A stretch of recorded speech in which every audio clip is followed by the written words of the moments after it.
my statement printed elsewhere so that I could read it out to you.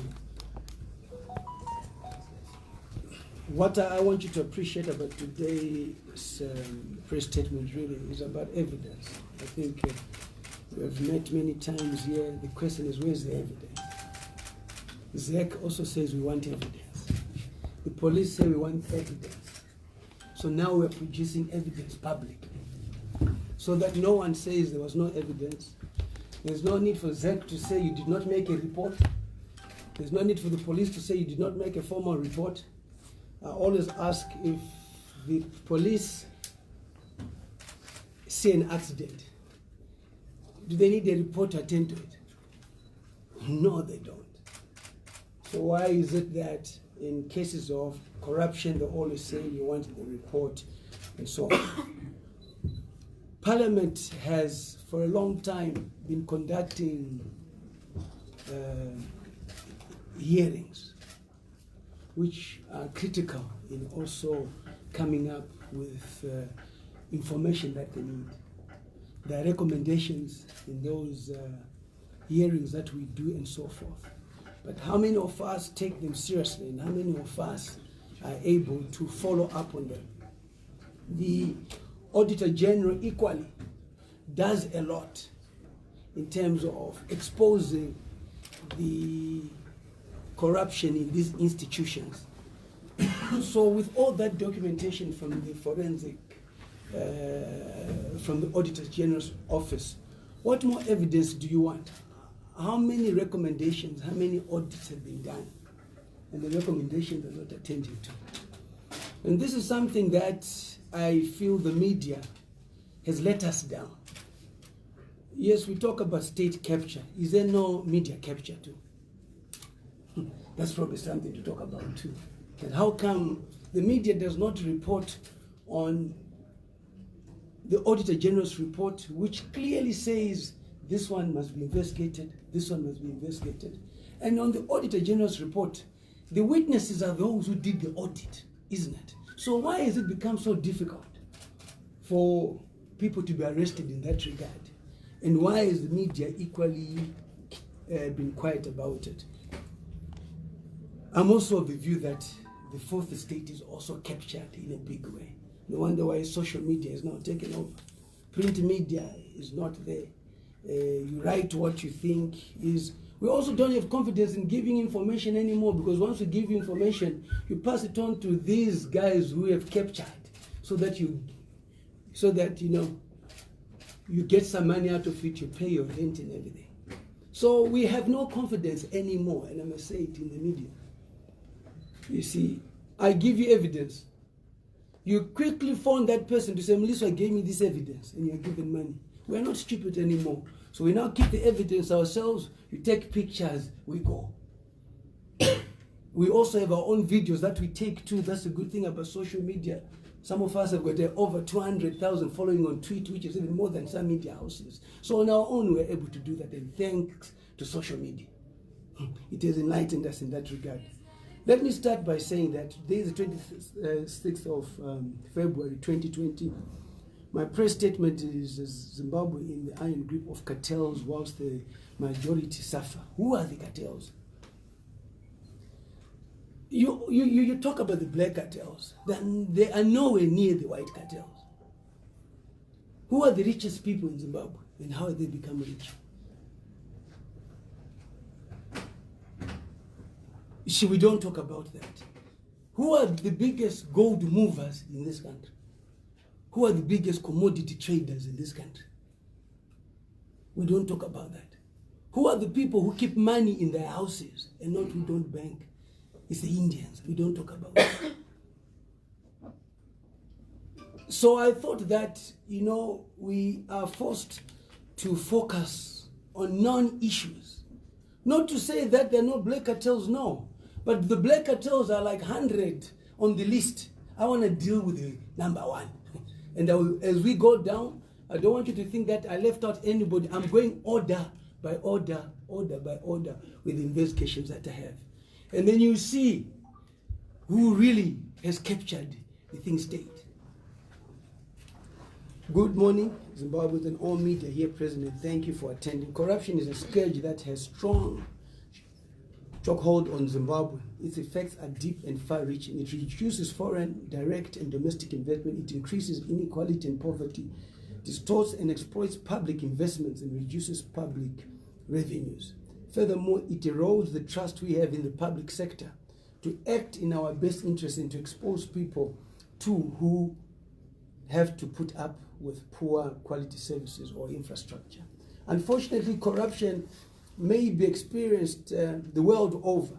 It's the level that makes or breaks an economy, and sadly it would appear that we are currently experiencing corruption of unprecedented levels to the extent of state capture, where many individuals and institutions are involved. Whilst I have always been a crusader against corruption and have in the past exposed numerous instances, the latest case is by far the biggest. It all started when disgruntled employees from Breckridge Investment approached me citing racial discrimination and unfair labor practice.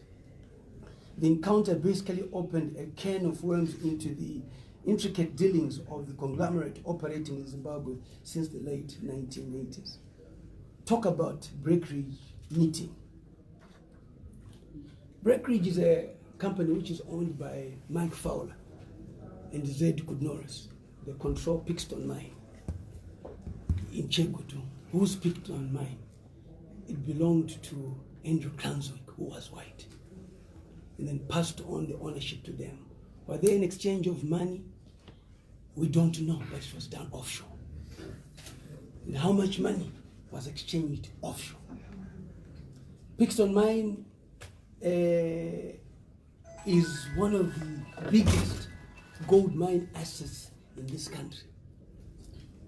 Two, they have got Eureka mine that they bought from 𝗪𝗔𝗪𝗔𝗪𝗔. Again, it's big. The two combined become they are likely to be the biggest producers of gold in this country.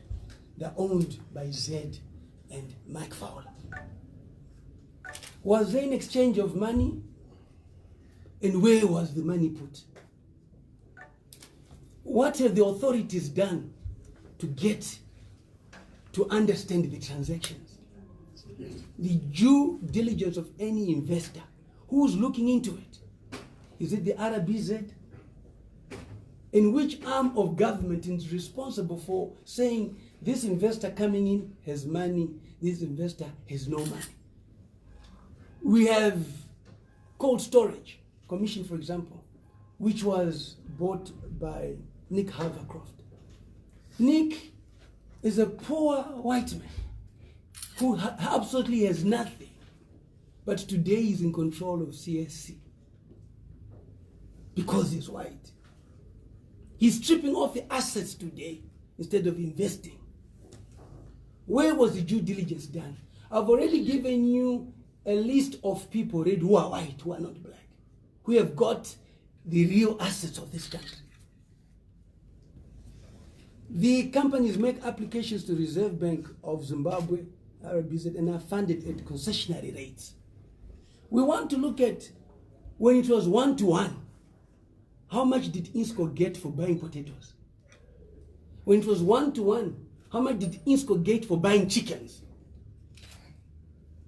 And did they use that money for buying chickens, or it was externalized? The companies that they purport to have offshore, which this government is paying to, who owns them? Is it not Innscor equally creating those companies and owning them again? The much needed foreign currency in this country is coming from production, the production sector. Zimplats pay taxes, Unki pay taxes, Mimosa pay taxes. That foreign currency which is supposed to go into their own production does not go into their own production. It then goes into the non-productive sector, where on a one-to-one we're paying for potatoes, we're paying for chickens. Dubious transactions are subsequently created, and the local companies are then purported to be debtors of the offshore vehicles. We've got the names of the offshore vehicles. That is the reason why we say we are not at a level of investigating crime which is sophisticated. Have you heard of Zach or 𝗧𝗛𝗧𝗪𝗔 jumping on a business class to go and invest in offshore?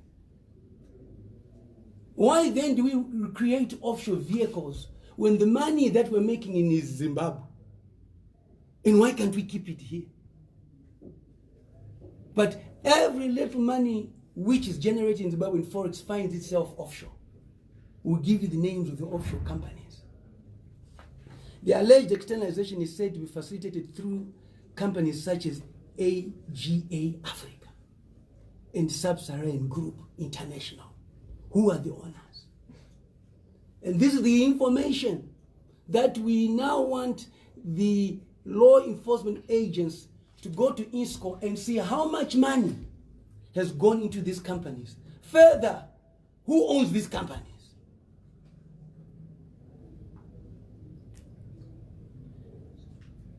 Money received from 𝗟𝗔𝗪 is then allegedly channeled to these offshore accounts to fund the said debts. In order to track these illicit money flows, it is therefore important to understand from an externalization point of view how much companies have received and how it has been accounted for. So here is the first thing. Can Innscor tell us how much money they've received on a one-to-one? Where is it going to? The companies are authorized to trade in foreign currency locally, of which they do in various sectors of the economy, including tourism and fast food industry. So why are we prioritizing a company which is allowed to trade in foreign currency, but you still give it foreign currency? The hospitals which charge us in Zim dollars, we are not allocating foreign currency to them, but we are allocating foreign currency to companies which are trading in foreign currency. What is the rationale? What is the thinking of that? It does not make any common sense. It does not make any economic sense. What we believe in is that the foreign currency that they are generating must then be the one that they use to import whatever goods they want, be it raw materials. Let's take it a step further. How many of their workers are paid in foreign currency? Yet they're generating foreign currency. How many? You see, you need to understand this deep. And unfortunately, we don't think deep and thick. And as a result, we're not able to say, but vashandi, kutambira foreign currency, mukambani, asa abadwe foreign currency. Yet there is a law that allows you to pay people in foreign currency if you're generating income in foreign currency. It does, even if you're in Zimbabwe, it does not have to be an expatriate. But they are prepared to now play with it on the parallel market, okay? And then give you RTGS. Then you then say, oh, it is the black people who are pushing the rates on the ground in terms of parallel market. You are missing the point. They then go and burn that money. And then they pay the workers RTGS and not foreign currency and so forth. If they are generating foreign currency, why do they continue to apply foreign currency from 𝗟𝗔𝗪 at concessionary rates? Where does this money go? How is it calculated in Zimbabwe? As the monetary authority, it is imperative that 𝗟𝗔𝗪 follows up on these transactions through banks to avoid compromise and capture. It is about time that the 𝗟𝗔𝗪 now follows up on every transaction done and seeing kuti iri kusvika ere kwainofanira ichisvika and so forth. And accounting what has also become of that money in terms of anything bought. My comrade across the border, Commander-in-Chief of the EFF, Comrade Malema, always talks about white capital monopoly. And Zimbabwe is because you think you are liberated, you are also not tied to them. How foolish, how stupid. White capital monopoly. Liberation came in 1980. We focused on politics. They continued doing business, making money. The land reform happened. We focused on taking land. They focused on controlling the commodity aspect of the country. Is it true or not? Whose programs? Whose national foods? Who controls the food chain in this country? Yet we claim to be rich. If you don't control the food chain in this country, you're nowhere. 40% of what you buy per day, Innscor is involved. Bread, mealie. I said 40% of what you buy in a day, Innscor is involved. Bread, mealie, chicken, eggs. Is that money going to a black person? No. White capital monopoly. That's how he plays it. Who controls the inputs in this country? My fellow Zimbabweans, you are excited about little things. Industry has moved to Borodo, Harare Drive. Hosted Brothers, where is it? FSG, where is it? That industry is gone. Drive along Harare Drive today and go and see the companies which are there. No black owns a company there. Not only have they moved away from the black areas which are impoverished, they've moved to the white areas which are affluent. And people follow money. Money does not follow people. So why don't you today take a ride on the Borodo Road? I'll put you in a combi, you don't have to worry about fuel or pay. And then let's say it's a 15-minute ride and back. And look at how long did it take FSG to build that factory. It was within 6 months to a year. Are there no industries in this country which they could have taken over from government to do the same thing? We have moved away from the procurement being in the control of the private sector and not in government. Sebo chemicals, where government is a shareholder, they don't get orders from government for fertilizer. ZFC windmill, they don't get, yet it's their cheapest. FSG is given a 5-year contract where they're paid 60% in foreign currency. 60% in foreign currency. So do they need to go on the streets to sell refined foreign currency? No, they don't, because they are given that. The black companies that you're talking about, which are involved in command agriculture, they are given RTGS. 100%. And they are forced to go on the market and raise the foreign currency. Are you understanding? Because the 60% they are given is foreign currency advance. So do you need to go on the black market? No. But if you're given 100% in RTGS, do you need to go on the black market? Yes. So what do they do now? They say, oh, look at the blacks who are pushing the rate. But the black are not being given 60% in advance of foreign currency. FSG is given that. And then we then blame the black people for not delivering. Yet their resources are inadequate.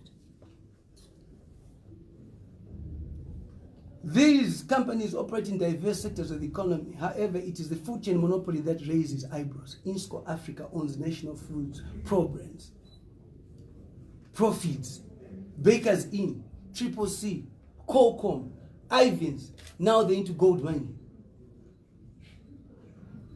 So which black is this? When chicken slice, is that chicken slice? They are fighting him every day. Our own. Us here have never promoted our own. Where is our conscience? He hasn't got such a monopoly. Where is our conscience? And then you come and tell us that it is the blacks who are destroying the economy.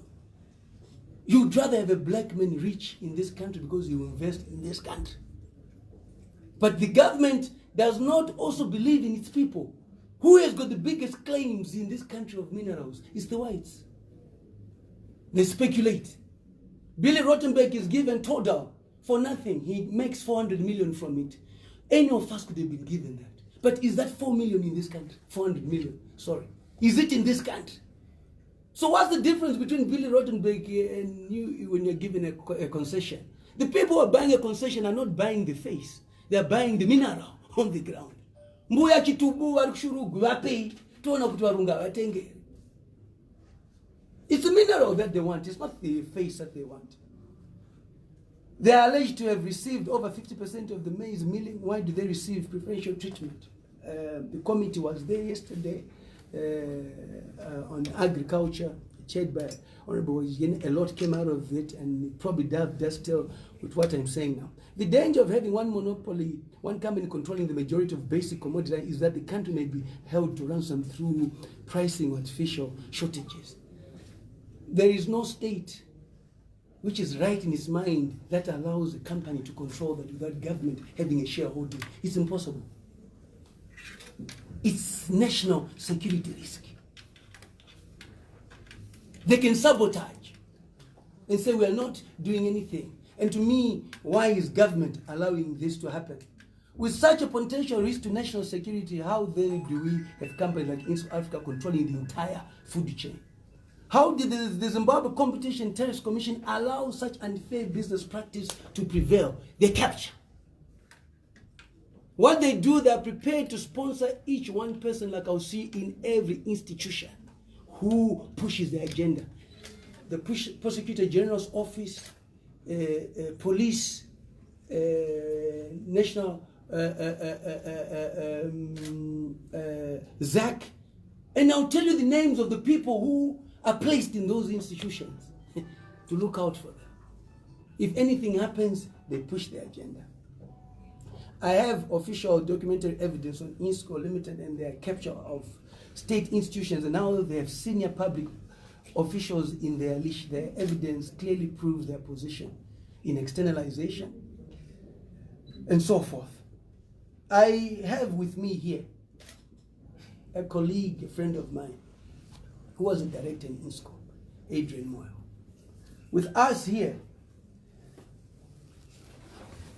is the evidence of who was involved and so forth.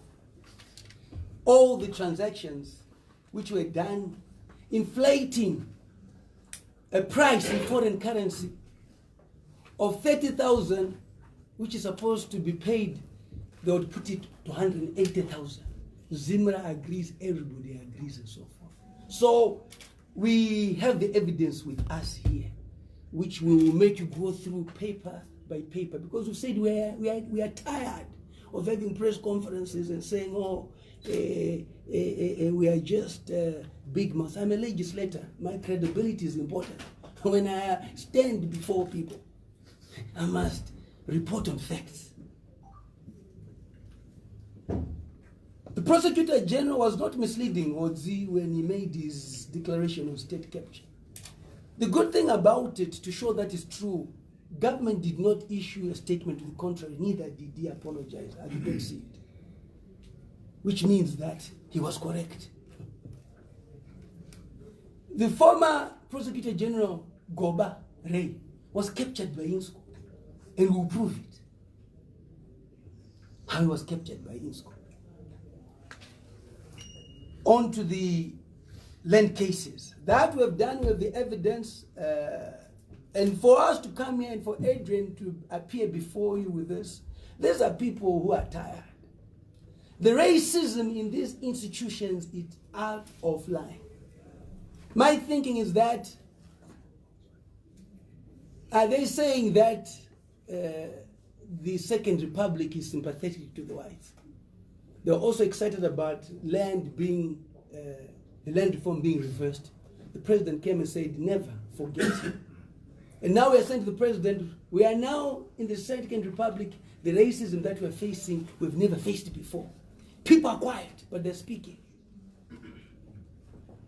The racism is out of this world. And for me, somebody said, oh, but Mliswa, that's the usual thing.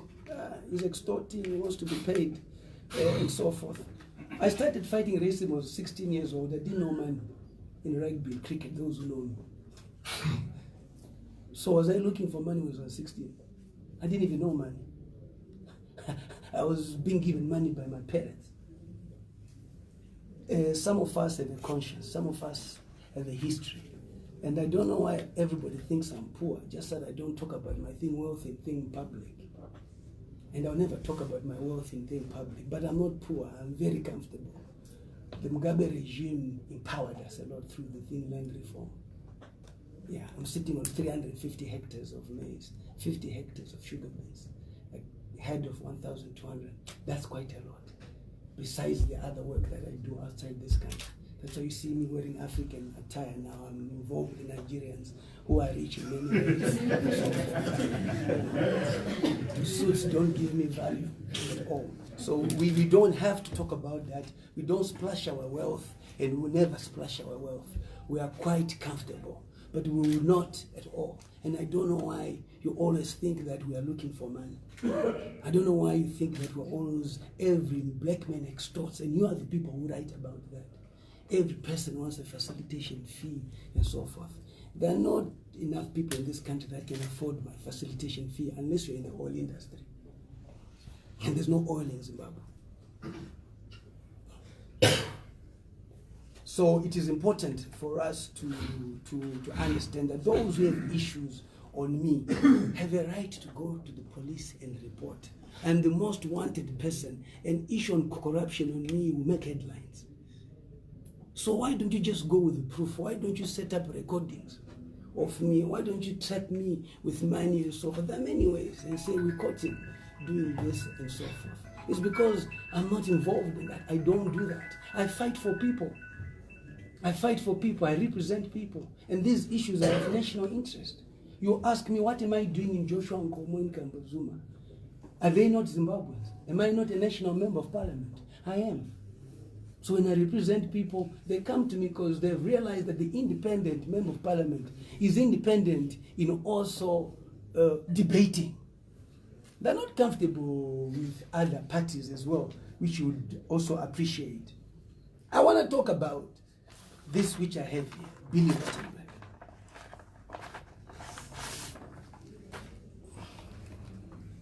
I must commend the people of 𝗧𝗛𝗔𝗠𝗕𝗏 for having paper trail. Billy Rottenberg goes to 𝗧𝗛𝗔𝗠𝗕𝗏 and says he owns it. What is ownership? Ownership is title deed. Ownership is title deed. This is the title deed of 𝗧𝗛𝗠𝗕𝗏.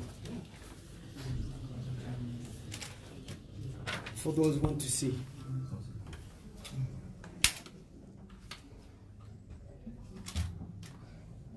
It belonged to Rothmans International, PLC, not Billy Rottenberg, not Temba Mliswa. And then they transferred it to the state. And this is the stamp of the state. Here. They transferred it to the state. And when it is transferred to the state like the land reform, it is stamped here.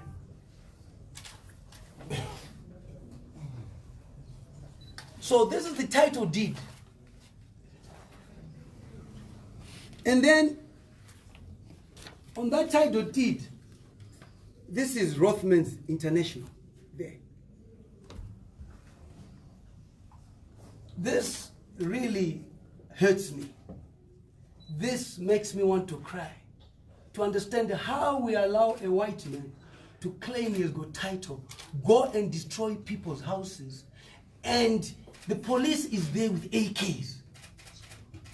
And the entire government does not pick it up. Rothmans International.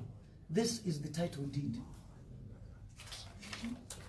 We then move to the government gazette, which is here, which was done. The government gazette is here, which was done. And here, this is when on this black spot, if you read clearly, it was done from Rothmans International. That's the government.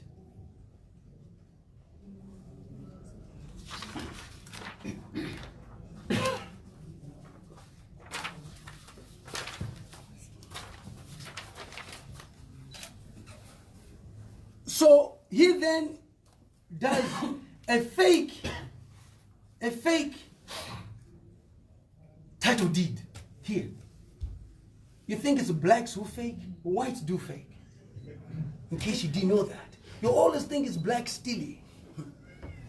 And you always accuse us of getting bribes from whites. A fake title deed. As you can see, it's written Marimba Properties Limited, who are the registrars of the certain piece of land and so on. How can they be the owners when Rothmans PLC donated to the state? When it is donated to the state, then the state gives an offer letter.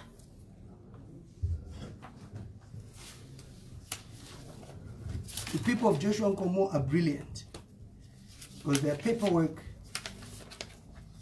is quite in order, and I'm going to come to it just now. So what do?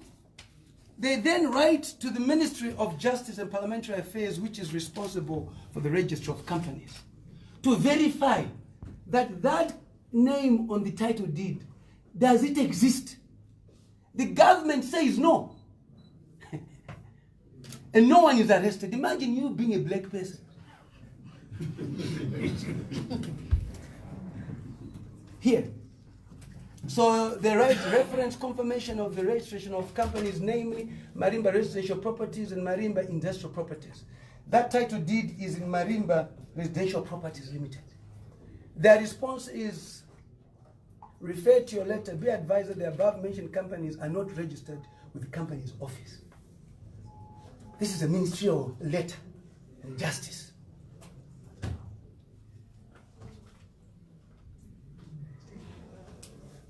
And this is the most important part of our people, is accommodation. Where to stay. It's the same letter. Government then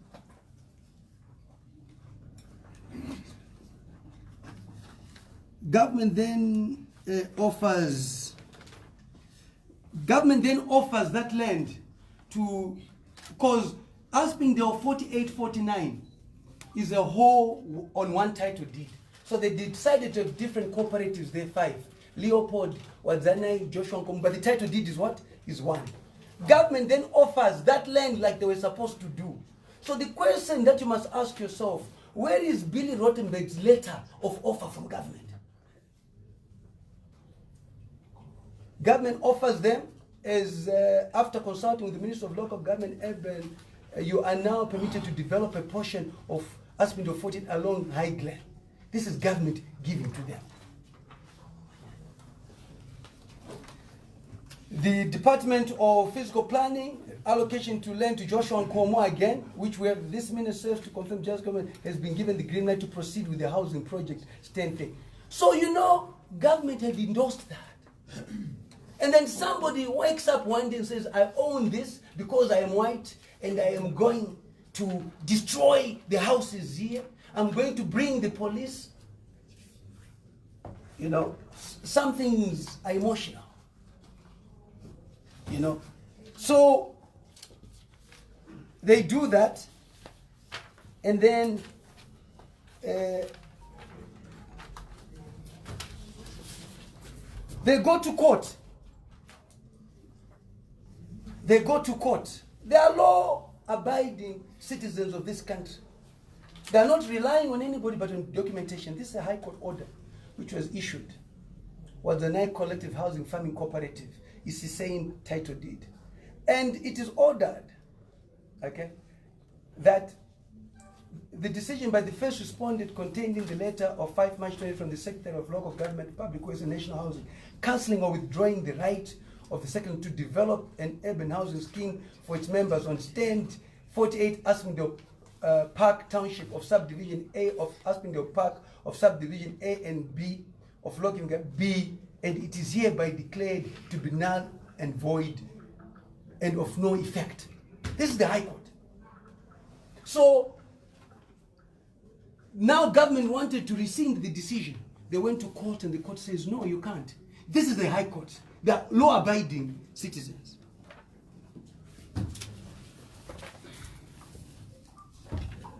So what then happens? 𝗏𝗏𝗧𝗔, who's a colonel. And let me say this, and I say this without fear or favor. And you know I'm somebody who already is ready to die. My will, my trust deed, I did it already. So I'm not worried about that. It's quite in order. My kids won't suffer. If we're having comrades in this country who went to the struggle and say that we're selling out and to the Western world, yet they're busy selling out to the whites here. Okay. You've got a Ino Limited who's used as a front by Billy Rothenberg. He writes a letter. He writes a letter. He then went there one day and fired shots.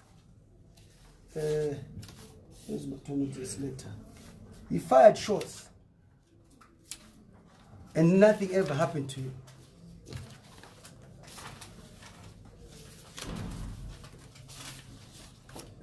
I don't know where the letters are. The letter of 𝗏𝗏𝗧 writing on 𝗧𝗛𝗘𝗧.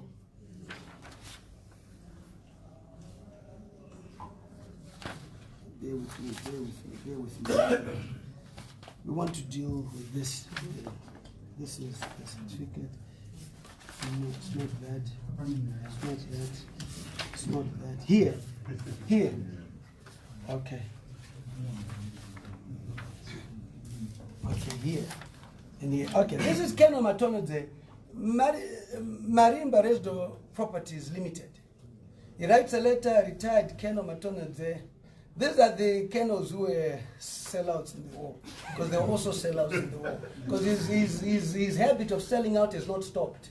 He continues, you know.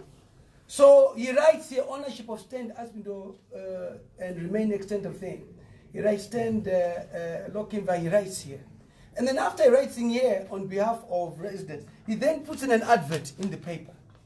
Notice to all the occupiers of land opposite Marimba Park flats, Marimba property being the lawful owner of the above neighborhood, called the remaining extent of Salisbury measure thing property, have appointed 𝗟𝗡𝗙𝗎 Housing Cooperative, 𝗟𝗡𝗙𝗎 Investments, to regularize the illegal occupation. So who's in 𝗟𝗡𝗙? So remember, he wrote as Marimba, now there's 𝗟𝗡𝗙 being appointed. We then move to the companies of ACT. I think after this, ladies and gentlemen, I qualify to be an effective prosecutor. I hope you will put my name forward. So this, so what the directors, Ino Limited is there.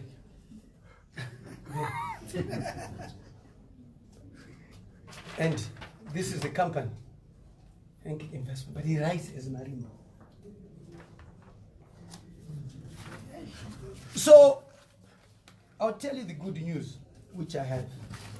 And everybody has their views on the leadership of the country, and they're entitled to it. But we don't have to insult each other. And then they came to me and they said, Comrade Mliswa, we are stuck. Our homes have been destroyed, everything is happening. We see you making a lot of noise and you have a war on land barons. If you remember, I said, I'm declaring a war on land barons because I know how people have suffered. But I understand you generally, some of you cannot write these stories because you're given free stands in these housing cooperatives. Your editors are given, in Norton I know who's given, and so forth. So for you to write these stories is difficult. But the sad part that you have no title over the land, you don't own it. And one day you come and get that land and so forth. So I then visited His Excellency. The good thing about me, being me, I'm independent. I don't go through any party structure to see the president. I go there as a member of parliament and say, Your Excellency, and I must be grateful that he has an open door policy, which is true. And I said, I come here as a member of parliament representing the Joshua Nkomo people in these areas. And he said, okay, right. The letter was written by the lawyers. It went to Minister Gumbo, Joram Gumbo, who's responsible for implementation. When the acting president was there, a lot of things, I went to the acting president retired General 𝗧𝗔𝗥𝗥. And he said, I remember going there and telling the people not to move, and they must not move. And you know, I was excited because when the general speaks, I won't lie to you, I was excited. And he said, no nonsense, man. You know, if you could do restore legacy, what about Joshua Nkomo? In the thick of things, there's nothing. So I was happy. I went and told the people. Then I went and told the president, and the president also, he was begging, and says, okay, bring the people. This, I will say to you that God is there and certain offices work. The president was told by the people that we are told the police, you are sending them. And because of that, we had nowhere to go. Because this is people abusing the president's name all the time. The president says, okay, who's the Commissioner General of Police, Matanga? He called. One, did I ever send you with people there? Did I ever send police? No. Two, do you have a court order? Because the people said there's no court order, the police are there. He said yes. He says, okay, we'll meet in the morning. And they wanted to say a lot, the people said, no, the evidence is coming, let's see. I'm now told, I get a call from Harare Province Command, myself as the leader of the delegation with the members, and we think we're being shown a court order. Officer Commanding Dumbura was there. He says, can you tell us what happened? I said, no. We are here to see the court order which you deployed patrol support unit, 𝗠𝗢𝗧, beating up the people, being used with AKs, going door to door to sign on behalf of Billy. Do you have the court order? That's why we're here. No, we don't have court order. So how could the police, and as a legislator, I am affected. So how does the police get deployed in an area with no court order, with support unit with AK rifles? Can you believe it? Well, the Commissioner General, constitutionally, is the only person who can deploy, not a politician. Even if I go to him, even you, the Constitution says the deployment of these people will be done by the Commissioner General from a constitutional point of view. He also does not know. I'm now told that, they then had to spill the beans. They say, no, the Minister of State, Honorable 𝗚𝗢𝗘𝗬𝗓, met the three deputy Commissioner Generals and Commissioner General, and said he had been sent by the president to do it. So I'm not worried about that. What I'm worried about, but honestly speaking, Commissioner General, so anybody who comes to your office and says they've been sent by the president, you will take it. There's the Minister of Home Affairs, who then they must check, who liaises with the president. So all that is not done. And people have been beaten up. Support unit has gone there. People are living in fear. And there's no court order. 𝗔𝗕𝗢𝗪𝗔 again is also saying to the president that there's a court order, there's title deeds. Fortunately, all this information is there. Comrades, let me say this to you. You are focusing on the wrong war. The whites have captured institutions. And this is the works of one white man called Billy Rotten. Where he goes without a title deed, without a court order. You have not yet shown me a black man who has done that to say he has captured the state, capturing the police. So to me, who really has captured the thing state? The blacks you're talking about are down on the list. The question herein is, so those people were beaten up, those who left their homes, why did they? People have suffered. So I thought that, so this information, now what we want to see, will the white man never be arrested? So you are here, comrades. Does this need somebody to report to the proper police? I'm on social media, they're probably watching it and so forth, and the information is here. And then the police and ZAC say to you, report it to us. So when an accident happens and somebody's dying, the police attend to it. So, to me, once you deal with the likes of Billy Rottenberg, who are equally racist, go to Zimbabwe, FNO, the ZANU-PF youth, Comrade Matutu and Senenga, were right. And they talked about Billy Rottenberg, and I've come to support them by showing evidence. They didn't have it, I have it. So they were correct. I've complimented their noise by bringing the evidence because it was a bold decision that they made. And if any generation does not take care of its future, there will be problems.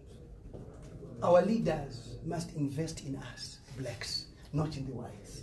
And we need to start a revolution now of taking. No wonder why you see when young people go into power, there's radicalism. They kick every white man out. It's because of this. If the people of this country are not empowered in the various communities, that's the reason why I lament why indigenization was removed. Correct. Because it empowered communities. And now the Chinese do what they want. The whites do what they want in our country. So what is in it for us when the government does not empower it and the people too who invest don't empower us? You then see a radical takeover of being told pack and go, this business. But they know it's coming, so what do? They have offshore vehicles where they keep money from here. Those are safe havens that they have and so forth. And I'm hoping that necessary steps will be taken for this to happen. I will be moving a motion in Parliament on state capture. I'll be moving a motion in Parliament on state capture. By tomorrow, it will be done. And we will exhaust it fully. And I think it is important that people know the truth. But today, we came with the Innscor issue. We came with this issue bit by bit. And we'll go to the whites who control gold. Yes. That's our next one, with the evidence. Pastor Paul, the Indian, who's not Zimbabwean, but has a monopoly of gold buying on his own. Why him? Why is he being given concessions? We have said the list is long, but why don't we start? When you hunt, you don't go to hunt for a rabbit. We hunt for the buffalo. So let me get the buffalo down, and then the bush becomes clearer for the smaller animals. But we weed the bigger ones out. So the names that you're mentioning, Uyu, if they're part of the jungle, they will be hunted on time. But let's not lose focus on who controls the economy, who controls the prices. Ladies and gentlemen, that was my presentation to you, and I'm hoping that you vote for me when there's a public office for a thing prosecutor. I mean, you must give it to me. Well represented, you know, and it's a factual issue. As Marco, can I take some questions? Yes, sir. Yeah. All right, thank you very much. Apart from motion that you move in Parliament, you have this evidence. Comrade Namasa, for example, said bring the evidence. Why can't you facilitate maybe the passage of the papers to him? I am writing to the ruling party as the party that is a manifesto for zero tolerance on corruption, to say here is the evidence. And not only that, as the party which fought for multi-party democracy and the freedom of the people, and say, but there's still racism again. So I'm compiling my letter to them saying, but Innscor is racist. But they still get chicken in from Innscor again. So how do they then separate Are they not compromised in that aspect? So I'm equally writing to them so that you also hear that. What I'll do before we take some questions, Adrian, I'll just give you 5 minutes to talk about your experience at Innscor. You were working there, what you have done, and so forth. But I would want to say most of the work, we are going to a number of offices right now with the evidence, and a lot of things will happen. But Adrian, maybe you can talk about your experience at Innscor, externalization, how they inflate with the evidence which is there. Thanks, Temba. In brief, I'll just zone in on the state capture issues of the institutions. There's a gentleman who asked about reporting to the police and so forth. In my experience, those things have been done. You'll notice here the externalization which Temba is talking about. There's a case CR 1731 of 3 of 16. Reported, this dossier has got the evidence, all the forged invoices, the payments, the tracking of the money from the Innscor bank account from CBZ, right through the SPA subdivision, the money to the Isle of Man, all that is there, stamped copies. These were reported to the police. Next month, it will be 4 years, nothing has been done. So those issues, as Temba was talking about, are not fake. These are live examples. You'll find here, these are letters from the Chief Justice. After reporting, Temba was talking about the former PG, Ray Goba. We've got here, there's a docket, which was again opened in 2018. Nothing has been done. Letters from Goba himself supporting these illegal payments. We've got letters here. Nothing has been done. Cases, 4 cases, reported to the police, investigated, sent to NPA. Prosecution declined, apparently for lack of evidence. The evidence which is said to be lacking, RBZ did a full investigation, informed the police to actually prosecute. This was in May 2017. Up to today, nothing has been done. So we've talked of which institutions? ZRP, NPA, you're looking as well as ZIMRA. We've got letters here from ZIMRA commissioners authenticating movements of money where these forged invoices do not have bills of entry. So money is leaving Zimbabwe. Zimbabwe benefits nothing. There is set procedure. If money is to be paid outside, you have to produce certain documents to your own bankers. If it's an invoice you are paying, there must be an accompanying ZIMRA bill of entry to show that products or whatever it is came into the country, justifying the money going out. In here, we've got evidence of monies going out, no bills of entry, invoices being produced in someone's office, but payments being effected. You report, and nothing has happened. So, as Temba was saying, I came up to Temba after it made mention of the Innscor issues, because people have a habit of saying that we black people talk, but we don't have documentary evidence. If you'd like to see the stamped copies, we've got letters here from Innscor lawyers themselves confirming the transaction, the $180,000 transaction which Temba was talking about. But they did not think that we had dug deeper and had all the supporting evidence to show that this was a sham. You then go to the courts, you find that, as Temba was saying, that they then capture people to do their fronting. You have situations here where you've got Innscor resolutions, board resolutions, where a chartered accountant goes to stand and testify against his own work in a bid to protect these shenanigans. And it's there. These are not things which we're falsifying. It's their signed, their own resolutions. But again, when you report, nothing is done. If it's a black guy, you report before end of the day, they're at remand. So yeah, in brief, I think from my end, that's what to say, but yeah, paperwork is there. And then they've got, they've got white, black people who they will front. Let me tell you about my brother, Addington Chinake. He had captured you. Who doesn't know about the lady who was a travel agent who had been with him on holiday? He's married in Cape Town. That's the reason why I challenge him to sue me on this. And I'll tell him the room number or in the hotel. Some of this I keep so that we appear in court. When we do appear in court, we defend ourselves. Came back, had a tag on the bag, forgot to remove it with Addington Chinake. The husband phones the wife, swore and said, can we meet so that I show you this? The wife approaches Addington.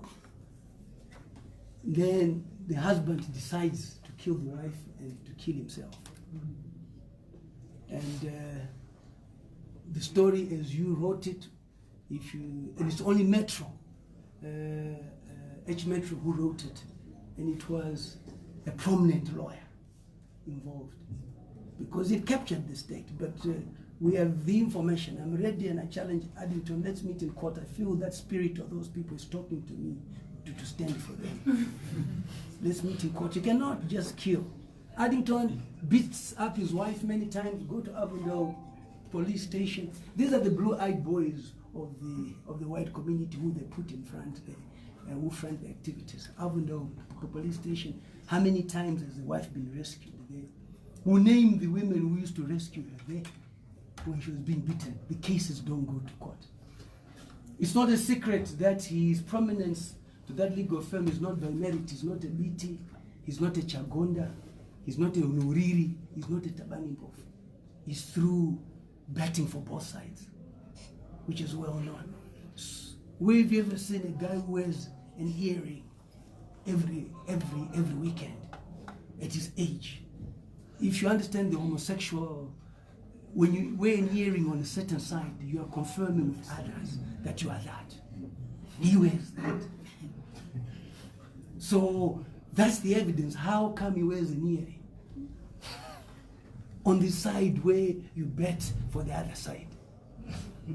So to me, I'm not worried about that. He's been trying to also fight people like Eureka, who's a shareholder in Innscor over a company called Beneview, which they bought.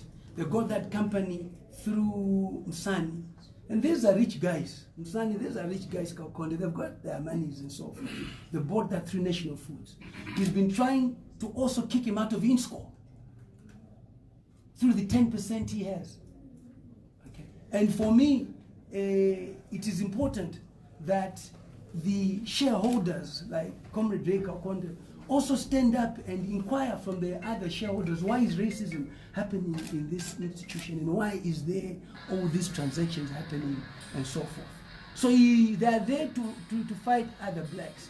Zwelilunga, I don't even want to talk about him. It was a disgrace for him to try and support a guy called Joseph Kromvek, who is the white racist in this Breckridge Investment, who I saw a black guy who had worked there for 10 years, who was fired for not accounting for a 50 kg lying bag. Yet he used to keep $4 million in a safe. He used to keep 30 kgs of gold. And he would go home and come back with the keys. So they are racist. And just that we don't get exposed to it, because not many of us are employed anyway. So how do you get exposed to it if you're not working? So when you start working for these white companies, you understand. Innscor have never built a housing cooperative for anyone or a development for their black workers. Because if you believe in your workers, accommodation, health, and education are fundamental. They've never done that in terms of corporate social responsibility. Yes, they'll always give chicken in to national events. That's nothing compared to what they control at the end of the day. So we need to dig deep on these issues and so forth. So I don't know if there are any questions. Baron, we answered your question, isn't it? Yeah, We have just realized that the police is not doing anything. 4 or 5 cases. Yeah. So who is the last hope? PG. For me, I won't lie to you. When institutions are not working, you only revert to the number one citizen. That's the president, and he has responded well. Being the lawyer, I won't lie to you. You can say what you want, but he's been thorough. If you see a president calling a commissioner general, said, but you said I was sending people there. Am I? Do you have a court order? Can I see it? That's what we want. That's the leadership that we want, where the president himself takes it upon himself to be able to expose this. But what is now important is the action which will be taken after. Is that what we want? Yes. Thank you very much. I heard you were talking about moving motion Parliament probably tomorrow, and also you are fighting against corruption. What's your view on the fact that there are no laws that protect whistleblowers? Because they are the people, like 𝗙𝗢𝗪𝗏 here is whistleblowing on Innscor, but he needs protection from the law, because other people may be exposed or vulnerable. What's your view on that? No, totally. That's the reason why the state capture will also talk about the whistleblowing law, which is supposed to be enacted immediately. There's no ways that we can do without it. ZAC are correct in talking about those figures in terms of externalization. There could even be more. But I can tell you that 90% of it will not be blacks who would have externalized. So that whistleblowing is way beyond time. We need it now. And that will be definitely captured in my debate. Yes, sir. You talked about journalists and some publications being captured. Do you have evidence of the journalists that have been given stamps and the editors who have been given stamps? Yes, I used to do a lot with 𝗧𝗔𝗍𝗍, and it's good that you talk about proximity, which I'm quite aware of. I know of editors, I just need to have their names. If you follow my tweet in the next 24 hours, I will post the images of the editors. Especially those at Herald. They never used to write anything about killers because they were being given stands. Why do I know? Because the journalists who are junior will come and write. We tell him, but where's the story? He says, no, but you know that the editors are standing there. How can you produce the story? So I promise you, I'm not one who will say something and not to do. I just have to go back to the thing list. And also other journalists too. So I also just do it once and just compile it so that we deal with it once and for all. Are you reporting your case to ZAC? Listen, I think what I'm doing here is good enough representing people. Institutions must play their role. I've said it. We don't have to be reporting everything by us. That's why I asked for a question. If there's an accident that has happened, the police attend to it because an accident is within their purview. And we're saying that people have lost confidence of institutions. That's why we're now doing this. But there's no better court than the public court. Yeah. That's why we're now talking to the public. It is the most important court. And these are records. So while institutions are captured at the end of the day, the public does not forget that this was said one day and what has happened to it. Yeah. Elections are coming, people will be asking. Yes. So that's why we now open it up. So whether journalists write or not, I told you I've following over 200,000 people on Twitter. That's big. So I have an audience. Yes. Okay, thank you so much.